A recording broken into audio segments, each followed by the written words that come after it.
Cyberpunk Edgerunners is an anime series on Netflix, released not too long ago as of the writing of this script. The show focuses on David Martinez, a Hispanic teen in the infamous Night City. In a place like Night City, you need a lot of help, whether it be from guns, blades, or cybernetics. There is a series power gap in between each of the distinct characters throughout the show. So, that got us asking, who's the strongest one here, and who is just too weak for Night City? I'm Kifinosi with Wicked Binge, and this is Cyberpunk Edgerunners, Weak to Powerful.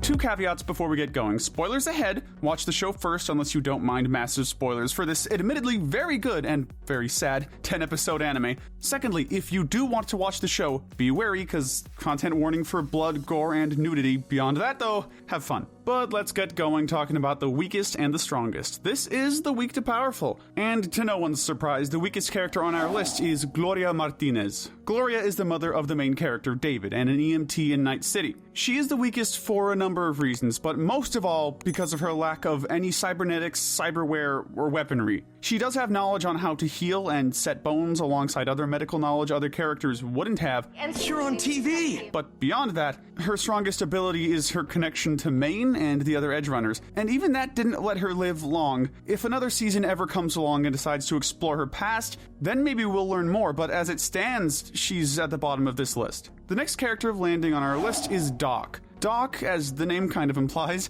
is a Ripper Doc, who helps those around him utilize cyberware and other such things. Doc has access to all kinds of tools, mechanical items, and cybernetics he can give his patients. We never see him fight, nor handle a weapon, but he seems to be a skilled surgeon, a masterful mechanic to some degree, and heavily knowledgeable in his field. Combining these facts, it's obvious to see why we would consider him to be at least more powerful than Gloria.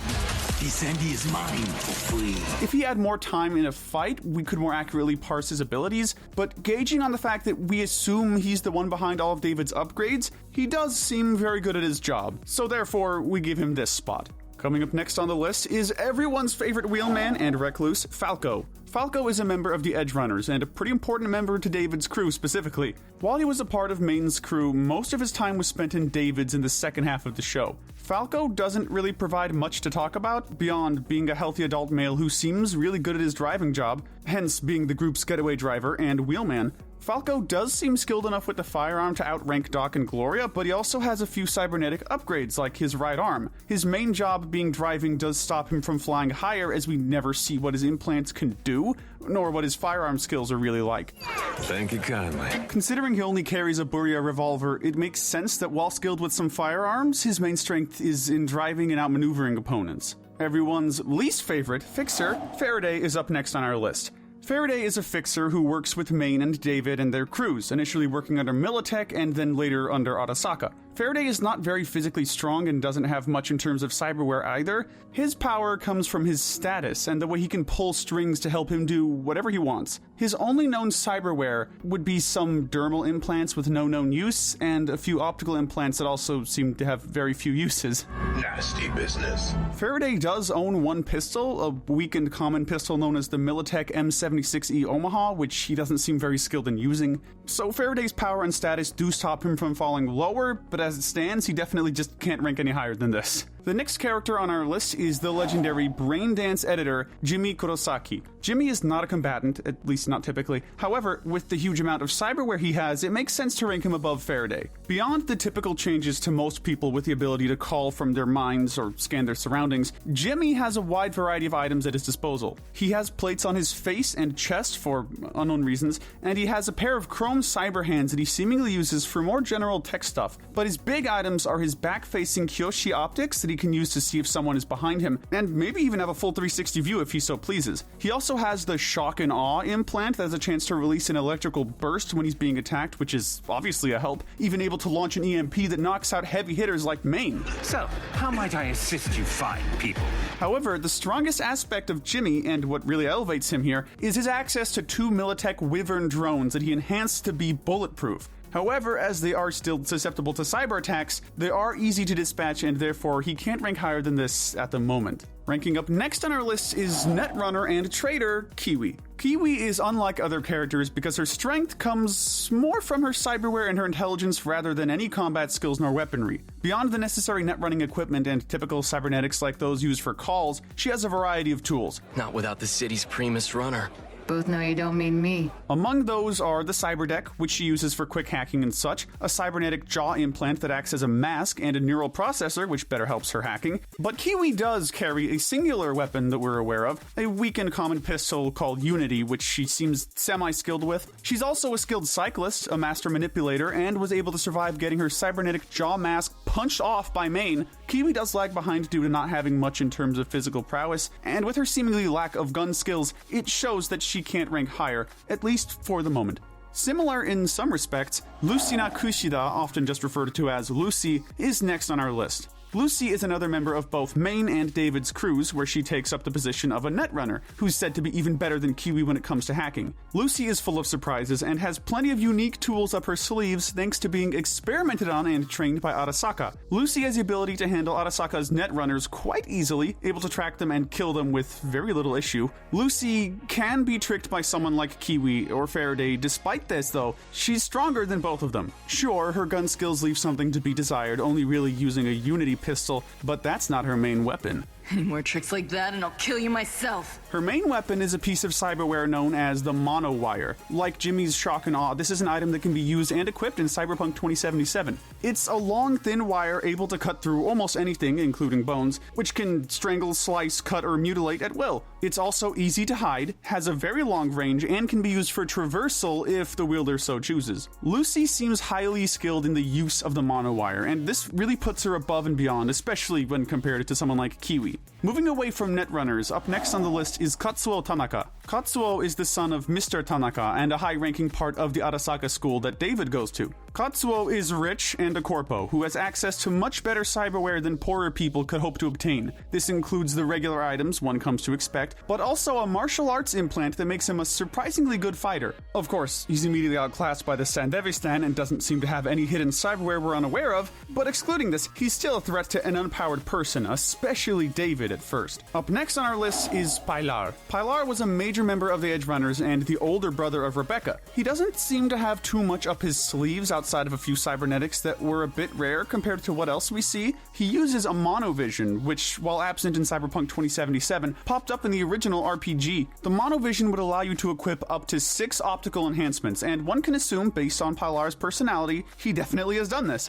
Christ, this twerp's clearly got a circ loose. He also carries a Militech M10AF Lexington pistol, which, whilst a generic pistol that's not very powerful, he seems pretty decently skilled with its use. His most important items are the unnamed cyberware arms that he has. They extend his arms quite a bit, and they seem to be quite useful as weaponry, because Main wanted to give them to David after Pilar's death. We're moving on to Mr. Tanaka as the next powerhouse on our list. Appearances can be deceiving, and Tanaka is a perfect example of this, as he has plenty of items that make him a threat to those around him. He obviously has the usual cyber optics and dermal implants and seems resistant to some torture, as he took quite a beating before he died. He also has the Strong Arms chipware, which makes him quite skilled in martial arts. However, his secret weapon really makes him powerful, as he has many needle projectiles hidden within his arms and body that he can fire off at will. These were sharp enough to kill Jimmy Kurosaki and nearly kill David and his crew. However, he was still overpowered by other, stronger characters. Ranking next on our list is the strongest woman herself, Dorio. Dorio is a high-ranking member of the Edgerunners with plenty of skills under her belt. Not only does she have the typical cyber optics and dermal implants, but she also has cyber legs that help her speed and jumping. She also has gorilla arm implants, which give her intense strength, making her a massive threat in any contest of strength. Damn it, you're shaking. However, she also has her fair share of weaponry that she seems extremely skilled with. She carries a Constitutional Arms Unity pistol that she uses to great effect. She also has a Malorian Overture revolver, which is a high-power single-action revolver that has the ability to ricochet shots. Finally, she carries an Arasaka HJSH-18 Masamune submachine gun, which, while a common gun, can be very helpful in the right situation. Dorio is a threat by all means, but she is still outclassed. Everyone's favorite girl, Rebecca, is next on our list. Rebecca is a member of the Edge Runners and a fan-favorite character, so much more than any other character on our list. She is a woman with more than enough skills under her belt, not only in the cybernetics department, such as her giant hands that seem to increase lifting strength and battle prowess, but she also comes packed to the nines with dozens of guns, and she seems very skilled with them. Two weapons we've already talked about that she uses are the Unity and the Masamune, but those aren't her main weapons by any aspect. Among her other weapons are the Militech Crusher shotgun, the Rostovik DB2 Satara Tech shotgun, and the Nokota D5 Copperhead assault rifle.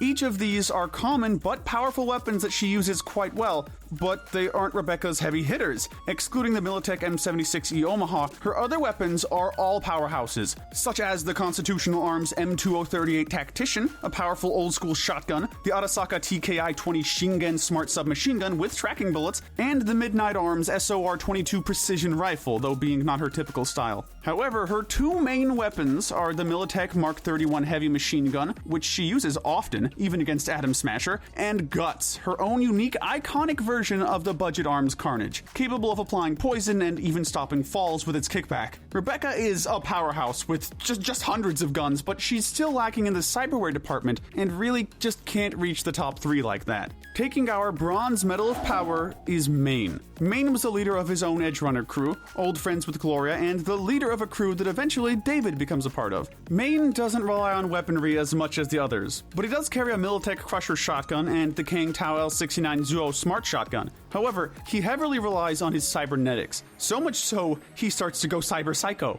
Everyone clear on the plan now.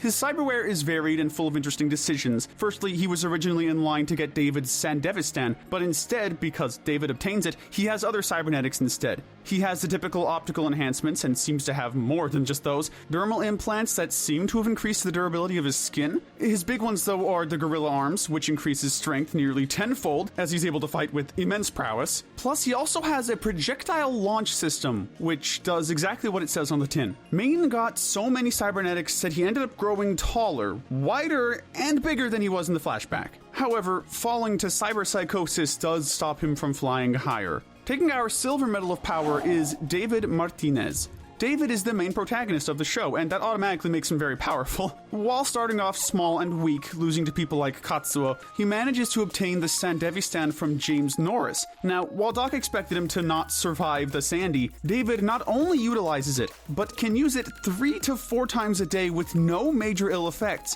As he gets stronger and his friends start to die, David starts expanding his immense cyberware. This results in him becoming physically larger, and he gains plenty of unique abilities. He has cyber legs that allow him to jump pretty dang high, a projectile launch system that he takes from Main, and Sin Lungs that he uses to increase his stamina. He also carries a multitude of weaponry such as the Lexington, Crusher, and Satara, which we've mentioned before. However, these aren't his main forms of power. I know how to fly just fine. At the end of the series, he enters and uses the experimental Arasaka Cyber Skeleton, which increases his strength tenfold. However, the Cyber Skeleton doesn't give him first place for a reason, and anyone who's watched the show will know why.